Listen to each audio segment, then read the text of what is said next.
Në një botë ku gjithçka duket se ndodh me një klikim, shumë njerëz përjetojnë nivelet e larta të ankthit dhe depresionit.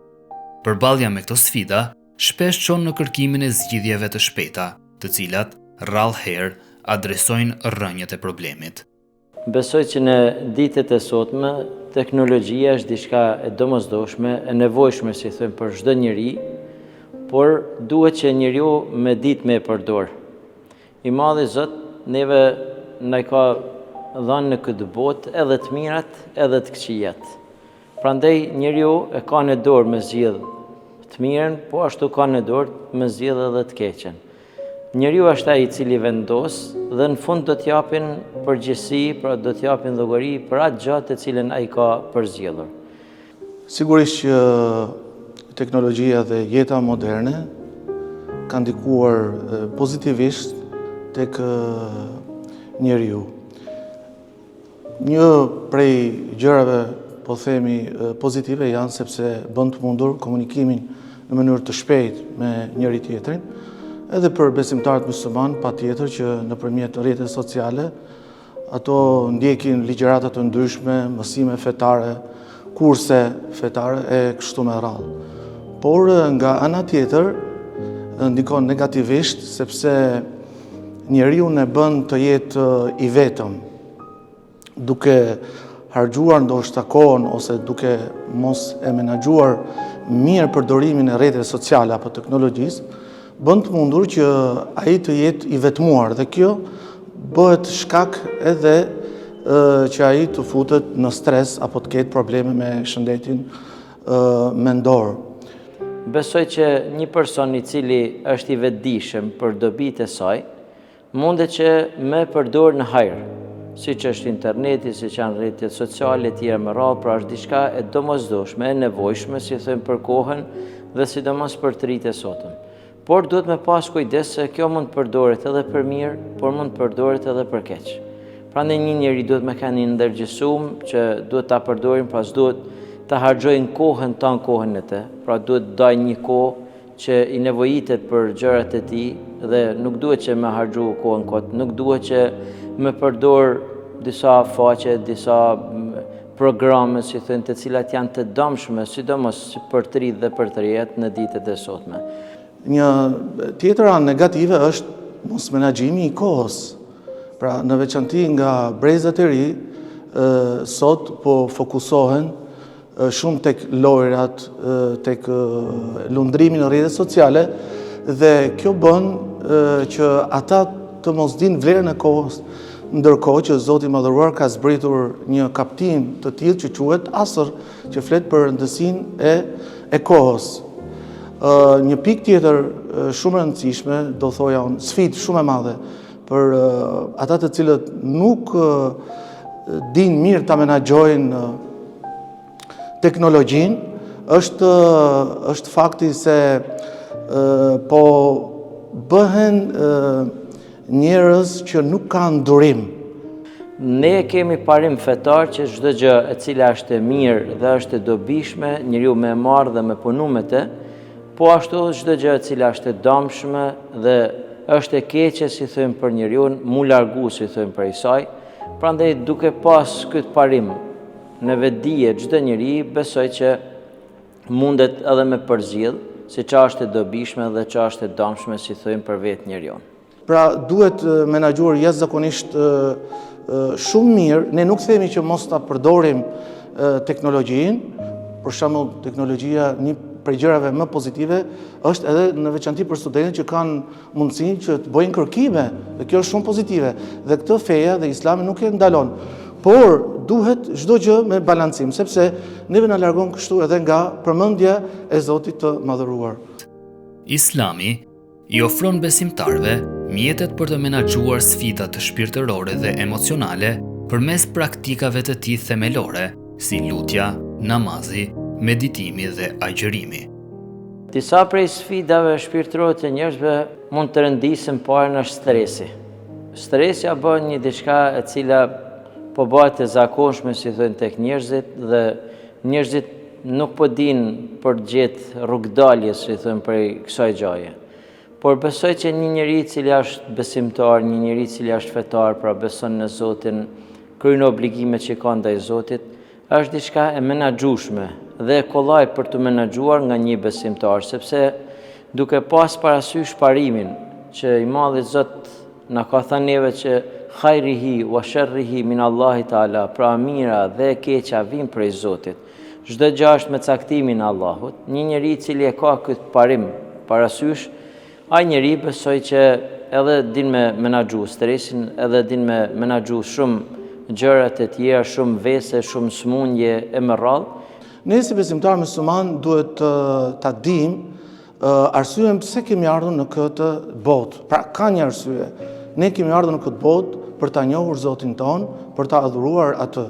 Nëse ne shumicën e kohës e kalojmë në rrjetet sociale, në lojra, në teknologji e kështu me radhë dhe harrojmë Zotin e madhëruar për cilën ne kemi ardhur në këtë dynja, atëherë këtu ka një problem. Ne kemi harruar gjën për cilën ne kemi ardhur, shkakun, sebebin që kemi ardhur në këtë botë, që është adhurimi, njohja e Zotit të vërtet. Ka disa mënyra, disa metoda që njeriu për shembull mund ta shërojnë diçka të tillë, siç janë lutjet prej Kuranit, prej Sunetit pejgamberit alayhis salam. Është një libër që besoj që duhet të gjendet në xhepin ose në çantën e çdo besimtari, që është mburoja e muslimanit. Pra aty janë lutjet të cilat vetë pejgamberi alayhis salam na ka treguar që njeriu kur është ka stres, kur është në ankth, kur ka problem, kur ka depresion e gjanat e tjera, pra në lutjet e cilat besimtari duhet me i bë, si thënë, gjatë ditës dhe gjatë natës. Kështu që besimtari musliman duhet fokusohet më tepër në marrëdhënien me Zotin e gjithësisë nëpërmjet adhurimeve, në veçanti me namazin, sepse namazi të largon nga gjitha gjërat e këqija. I dërguari i Zotit sa herë që kishte ndonjë hall, ndonjë problem, ndonjë punë e cila ishte e vështirë për ta zgjidhur, si thënë, atë punë, pejgamberi alayhis salam ju drejtonte Zotit me namaz. Po ashtu edhe sa herë kishte ndonjë gëzim të madh që i vishte një lajm i bukur ose diçka tjetër, përsëri pejgamberi alayhis salam e pritat me namaz.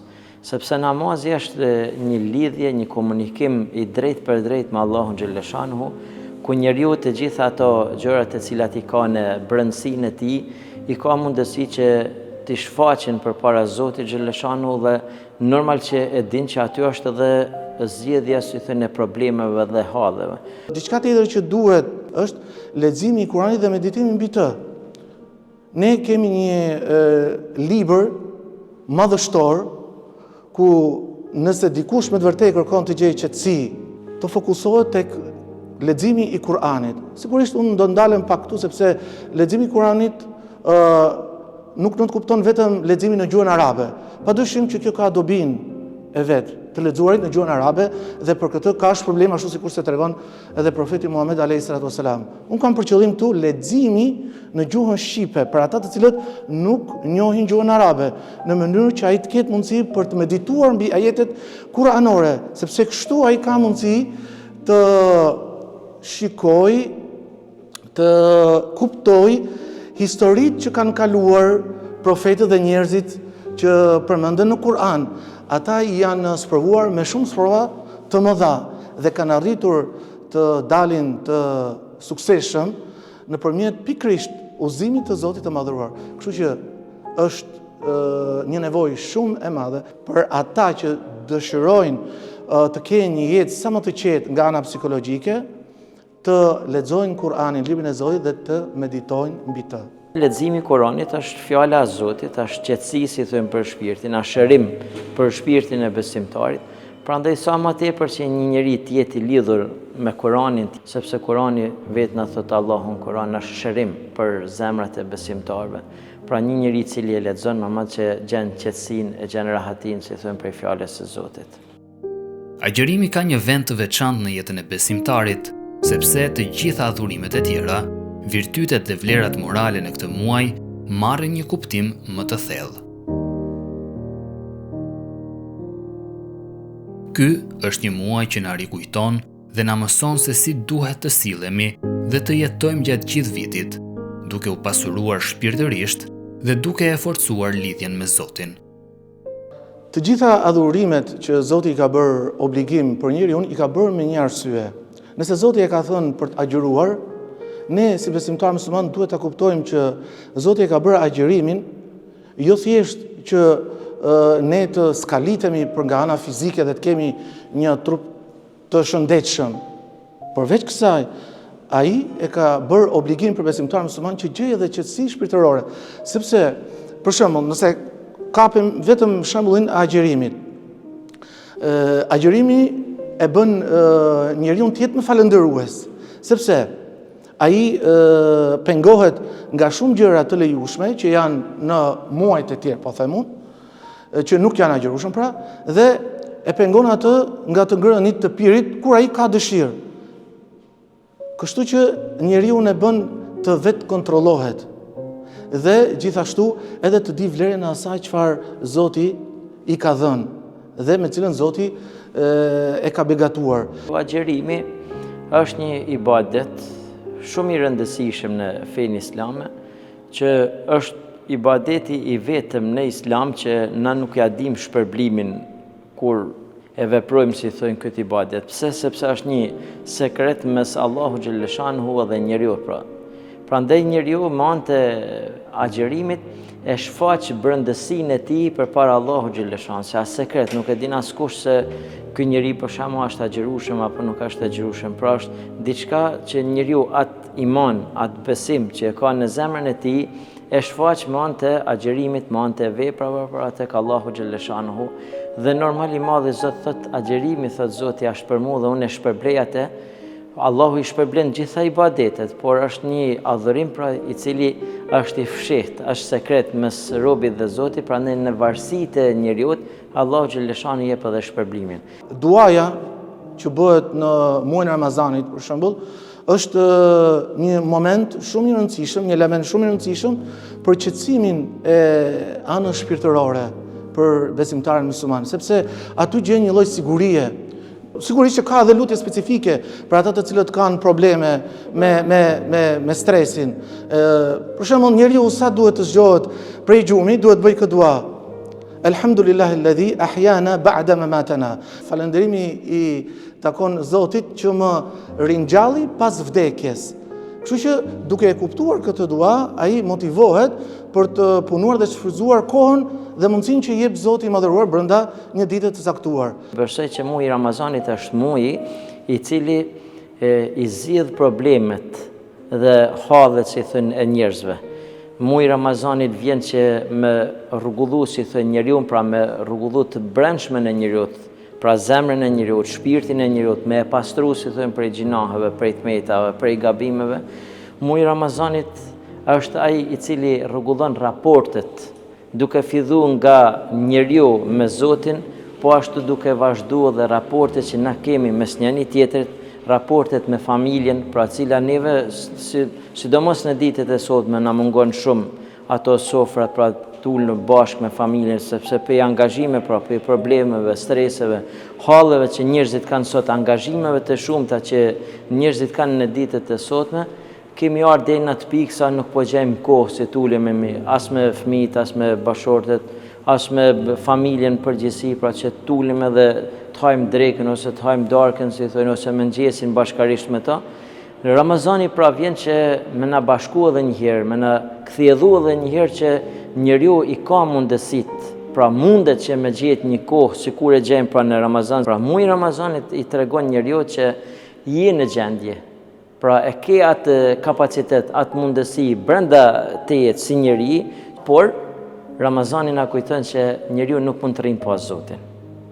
Nuk mund të rrinë pa Allahun për asnjë kohë, asnjë çast, asnjë minutë. Dhe Ramazani është mënyra pra dhe është ndoshta metoda më e mirë që njeriu mundet me arrit pra për me kuptu veten e tij që unë pa Zotin nuk mund bëj, por pa gjërat e tjera mund bëj. Po ashtu Ramazani është edhe një kujtues që në ditët e sotme për shembull ne e harrojmë shumë, që na kujton edhe vdekjen, pra na kujton se na një ditë do dalim para Zotit, do t'japim llogari përpara Zotit, po me çfarë do dalim? Ajo dita do të jetë bajram për ne, apo do të jetë një ditë ndryshe, si thënë për ne. Sikur njeriu kur e mbaron agjerimin e tij që del në ditën e Bajramit dhe është Bajram për të, merr shpërblimet e Zotit, pra kështu është edhe jeta e njeriu, pra kur na ta dorëzojmë shpirtin te Zoti, a ka më qenë ajo ditë Bajram për ne, apo ajo ditë ka më qenë një prej ditëve të vështira që nuk kemi se me çfarë dalim, pra me punë të mira, me vepra të mira të Zotit xhaleshano. Meditimi i vdekjes, për shembull, është shumë i rëndësishëm. Sigurisht kur flasim për vdekjen, na futet një lloj frike, ndërkohë që është krejt e kundërta. Meditimi i vdekjes të çon në mendimin që mua Zoti më dhuroi, më ka dhënë mundësi që jam gjallë të punoj, të vazhdoj, të merrem me aktivitete të ndryshme, sidomos gjatë muajit Ramazanit, por jo vetëm, edhe të jem aktivist i shpërndarjeve të ndihmave të ndryshme, me organizata të ndryshme humanitare për shembull. Dhe këtë gjë individin, besimtarin e qetëson për nga ana shpirtërore, sepse ndjen një kënaqësi që po ndihmon atë tjetrin, po ndan me atë tjetrin atë që ndoshta i ka munguar më herët atij vet. Po ashtu është një rrugë tjetër që është dhikri. Pra përkujtimi i vazhdueshëm i Zotit xhaleshanu, pra duke ra istighfar gjatë ditës sa më tepër, duke ra salavat ndaj pejgamberit alayhis salam, duke lexuar këtë lutje që thash më sipër, pra prej librit Mbrojtja e muslimanit, sepse me anë të dhikrit besimtari e gjen qetësinë shpirtërore, ku Allahu xhaleshanu thotë edhe në Kur'an, ela bi dhikrillahi tatma'innul qulub. Pra një njeri i cili e përmend vazhdimisht Allahun, pra një njeri i cili e përmend shumë Zotin, ai njeri e gjen qetësinë e tij shpirtërore. Dhe besoj që kjo është një ndër ilaçet më të mira që nëse një njeri e përdor, besoj që me lejen e Allahut ka me gjetë qetësinë e rahatinë, si thonë, shpirtërore. Një pikë tjetër shumë e rëndësishme është lidhja farefisnore. Sigurisht që Zoti Profeti Muhammed alayhis salam në një thënie të tij thotë që ai i cili dëshiron që t'i shtohet jeta dhe t'i shtohet begatia, le të mbajë lidhjet me farefisin. Sigurisht në kohët e fundit ndihet kjo zbeja midis marrëdhënieve me farefisin apo individualizmi thon ndryshe, që mjafton familja ime, unë vetë, fëmijët e mi, bashkëshortja ime të jetë në rregull, pastaj edhe ato të tjerë mund të jenë në rregull dhe kështu shputemi, ose edhe vizita madje, po them, në ditë të shënuar të Islamit, ka filluar edhe është zbehur. Ne kemi rastin e Profetit alayhis salam me Ebu Bekrin, i cili Profeti sallallahu alaihi wasallam e këshillonte shpesh herë Ebu Bekrin radhiyallahu anhu. Madje edhe kur ishin në raste të vështira, ne kemi një rast ku Profeti alayhis salam i thotë la tahzan inna Allah ma'ana. Mos u mërzit o Ebu Bekr, sepse Allahu është me ne. Pra, nëse ne qëndrojmë me shoqërinë, por me njerëzit e duhur, sepse bazuar edhe tek thënia e Profetit alayhis salam që njeriu është në fenë e shokut të tij, andaj le të shikoj se ke merr për shok.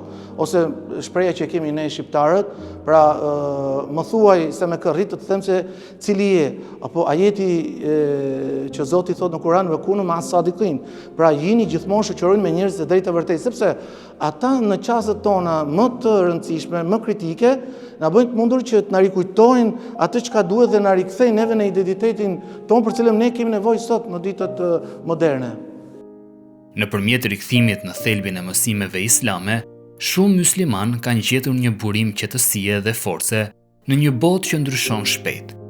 Kjo lidhje e thellë me fenë e tyre ofron jo vetëm zgjidhje për problemet personale, por edhe një rrugë drejt një shoqërie më të harmonizuar dhe të ndërgjegjshme. Mësimet e fesë janë mësime që është kërkesë e vazhdueshme, si thonë, e besimtarëve, komunitetit muslimane, meftilerëve, imamllarëve, mësuesve në për medrese e gjana, pra është një kërkesë e vazhdueshme që kërkohet që lënda e mësim besimit të vendoset në për shkollat tona, siç i kanë në për shumë vende të Europës, për arsye sepse një njeri nga feja merr edukat, nga feja merr kulturë, sepse kjo na mungon, besoj, shumë në ditët e sotme. Sot çdo gjë mund të mësohet në për shkollat tona, por nuk mësohet edukata, nuk mësohet ajo besimi pra që njeriu duhet me pas ndaj Zotit. Nëse një fëmijë për shembull rritet me besim, nëse një fëmijë i tregohet friga ndaj Zotit, i tregohen obligimet që ka ndaj Zotit, besoj që një shoqëri do të rritet krejt ndryshe. Pra do ta ketë se sot nuk e franon njeriu asgjë përveç se besimi, përveç se friga ndaj Zotit. Pra s'mundet me frenu kur gjë tjetër përveç se një besim i pastërt, një besim i kulluar, si thonë ashtu siç duhet sipas rregullave fetare. Dhe besoj që nëse lënda e besimit do të vendoset, si thonë, nëpër shkollat tona, besoj që ka me qenë një prej zgjedhjeve, jo që nuk do të ketë probleme, jo që nuk do të ketë shqetësime, gjëra si thonë përsëri edhe nëse kjo do vendoset, por besoj që do ta zvogloj, do ta minimizoj, si thënë, ato probleme, ato halle për shembull, siç i njeh edhe më sipër, pra siç e cilësuar bashkarisht, siç janë stresi e shumë problemet e tjera. Besoj që një njeri pra që do ta mësojnë besimin, besoj që ka me qenë një zgjedhje, edhe një rrugë dalje, si thënë, për këtyre probleme, për këtyre halleve që e ka kaplu vendin tonë në shumë vende të botës, sidomos Shqipërinë, si thënë, edhe rinin tonë. Tani kohët e fundit është bërë trend, qoftë edhe nga familjet besimtare, veçanërisht nga prindit, që të interesohen më shumë për pamjen e jashtme të fëmijëve të tyre. Sigurisht ato kanë detyrat e tyre për të mirëmbajtur familjen, fëmijën, për ta shkolluar, për ta edukuar, por nuk janë shumë të interesuar për brendësinë e familjes së tyre, të fëmijëve të tyre. Pra japin një rëndësie ku e ku unë ta çoj fëmijën tim dhe të arsimohet shumë mirë, të mësoj anglishen, italishën, ama pak ka interes që ta mësoj Kur'anin, fjalën e Zotit. Pak kanë interes që ta mësojnë namazin. Pak kanë interes të mësojnë rregulla, dispozitat fetare minimale që duhet t'i di çdo besimtar musliman për përballuar pikërisht për sfidat me të cilët ne i folëm. Kështu që duhet patjetër të japim një rëndësie të veçantë arsimit fetar. Elhamdulillah, siç edhe ju e dini, ne kemi disa medrese në Shqipëri dhe këto do thoja unë janë vendet më të shenjta pas xhamive, sepse aty mësohet fjala e Zotit. Unë medrese do t'i krahasoja ngjashëm me një zog i cili dëshiron të fluturojë. Nëse një zog ka vetëm një krah, ai ka të pamundur të fluturojë çaj, të dalë në jetë, të përballet me lloj sfidash. Nëse ka dy krah, ai mundet shumë lehtë të fluturojë dhe të përballet me çfarëdo lloj sfide. Kështu që në medreset tona mësohen shkenca, po edhe feja. Kështu që është shumë e rëndësishme edukimi i brezave, i fëmijëve tanë, në veçantë në këtë kohë, të mësojnë fenë e Zotit të madhëruar, sepse do të jetë shpëtim edhe për këtë botë, po edhe për botën tjetër. Pra medreset në përgjithësi, programi si thënë i tyre është normal që të formojnë një njeri edhe besimtar, pra të dinë si thënë edhe çështjet e besimit, por të formojnë si thënë edhe një njeri që të ketë kulturë të përgjithshme si thënë edhe në lante të tjera. Prandaj një person i cili sjell fëmijën e tij si thënë në medrese, pra në një prej medreseve tonë, kudo ai njeri ka me marrë si thënë edhe kulturën e përgjithshme, sikur merret në shkollat e tjera të vendit, por plus do marrin edhe edukatën e besimit. Pra do formohet një njeri i kompletuar edhe nga ana e besimit, por edhe nga ana shkencore. Dhe kur këta dy gjërat bashkohen bashkë, besoj që ka me dalë një njeri i formuar edhe ka me pas një të ardhmë, si thënë, për vendin tonë. Jemi të zhytur, të bombarduar me informacione shumë të shpejta, statuset e njerëzve kanë ndryshuar marramendse për nga ana ekonomike, kështu që i ka bërë njerëzve të çorientuar, nuk dinë se ku të përqendrohen dhe ku të vendosen. Kështu që vetëm Islami është ai që na mbledh dhe na tregon rrugën e drejtë, për cilën ne kemi nevojë, sepse e kemi humbur shumë këto kohët e fundit.